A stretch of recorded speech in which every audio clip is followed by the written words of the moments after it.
থেকে আছে আমি সফর। তো রিসেন্টলি একটা খবর আসলো যে শাকিব খান এবং জয় হাসান এক মুভিতে থাকবে। তো এই মুভিটার নাম হচ্ছে ভাই তাণ্ডব। তো এর আগে আমরা জানতাম যে তাণ্ডবের ভাই কিছু নাটকে থেকে হিরোইন নিবে, একজন বাংলাদেশ থেকে একজন কলকাতা থেকে হিরোইন নিবে। তো এখানে কলকাতা থেকে ভাই রুক্মিণীর নাম আসছিল। রুক্মিণীর নাম যখন আসলো তখন আমাদের ডাউট ছিল যে রুক্মিণী আসলে কি তাণ্ডব সিনেমাটা হিরোইন হিসেবে থাকবে, কারণ বাংলাদেশে যেগুলো সিনেমা হয় ওইগুলো সিনেমা ভাই হিরোইন কেন্দ্র হয় না, হিরো কেন্দ্র হয়। তো এখানে তার উপরে এখানে মেগাস্টার শাকিব খানের সিনেমা, তো মেগাস্টার শাকিব খানের সিনেমা, তো মেগাস্টার শাকিব খানের উপরেই ভরসা করে সিনেমাটা পুরো বানানো হবে এবং কি সাজানো হবে। এখানে ভাই নারী চরিত্র যেটা থাকবে সেটা ভাই অনেকটাই শর্ট থাকবে, যেরকম আমরা তুফানে দেখতে পারছি মিমি চক্রবর্তী এবং নাবিলাকে। তো রুক্মিণী এখানে কি করে, রুক্মিণী ভাই তো নারী চরিত্র যেগুলো বেশিরভাগ থাকে এবং কি চরিত্র যেগুলো লিড করে, তো ওইগুলো সিনেমায় এখন রুক্মিণী করে। তো তারপরে ভাই এখন ভাই বাংলাদেশ থেকে রিউমার শোনা যাচ্ছে যে এখন জয়া হাসান থাকবে ভাই তাণ্ডব সিনেমাটায়।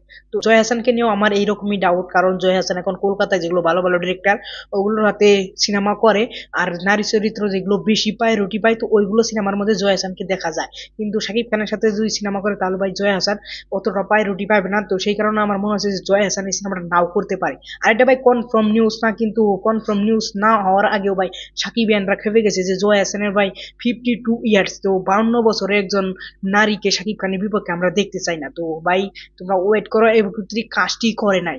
তো কাস্ট করে তাহলে ভাই এখানে আমরা দেখতে পারবো যে গল্পের প্রয়োজনে কাস্ট করতে পারে রাহেন রাফি, আর রাহেন রাফি গল্পের প্রয়োজন ছাড়া কোনো হিরো বা হিরোকে কাস্ট করে না, এটা রাহেন রাফি নিজেই বলে দিছে। তো এখানে বাংলাদেশ থেকে দুইজন নায়িকা থাকবে। আমরা আগে শুনছিলাম যে কলকাতা থেকে একজন থাকবে আর একজন বাংলাদেশ থেকে থাকবে। তো একজন নাটকে থেকে থাকবেন আর একজন থাকবেন কলকাতা থেকে রুক্মিণী। তো রুক্মিণী এখন ক্যান্সেল হয়ে গেলে এখন ভাই বাংলাদেশ থেকে দুইজন নায়িকা থাকতে যাচ্ছে। তো একজনের নাম এখনো পুরোপুরি আসে নাই, গুঞ্জনই শোনা যাচ্ছে, কিন্তু আরেকজনের নাম জয়া হাসান। তো জয়া হাসান যদি এই সিনেমাটায় কাজ করে তাহলে ভাই পারফেক্টই হবে আমার মতামতে, কারণ জয়া হাসানের অ্যাক্টিং ভাই অনেকটাই জবরদস্ত, আর যেগুলো মেন লিড হয় সেগুলো সিনেমা এখন জয়া হাসান করে। তো রেটিং যদি পছন্দ হয় তাহলে জয়া হাসান অবশ্যই এই সিনেমাটা করবে। আর যারা যারা বলছে যে জয়া হাসান অ্যাক্টিং পারে না এবং শাকিব খানের সাথে মানাবে না, তো এখানে ভাই স্ক্রিপ্ট রাইটিং এ যেটা চায়, যেটা গল্পের মধ্যে যে হিরোইন বা হিরোকে চায় ভাই সেটাকেই নিতে হয়, নইলে একটা পারফেক্ট সিনেমা হয় না। যেরকম তোমরা সাউথ বলিউড বা হলিউডের সিনেমাগুলো তোমরা দেখতে পারো, হলিউডের ভাই 60 বছর 65 বছর এবং কি ভাই 55 50, তো এগুলো মানুষ ভাই মেন লিড হিরোইন থাকে, তাও ইয়াং হিরোর সামনে। তো তোমরা ভাবতে পারো হলিউডে যদি হয় তাহলে বাংলা ইন্ডাস্ট্রিতে কেন হতে পারবে না। আর যারা যারা প্রোটেস্ট করো প্লিজ প্লিজ প্রোটেস্ট করো না, কারণ রাহেন রাফি কোনো গল্প ছাড়া কোনো হিরো বা হিরোকে কাস্ট করে না।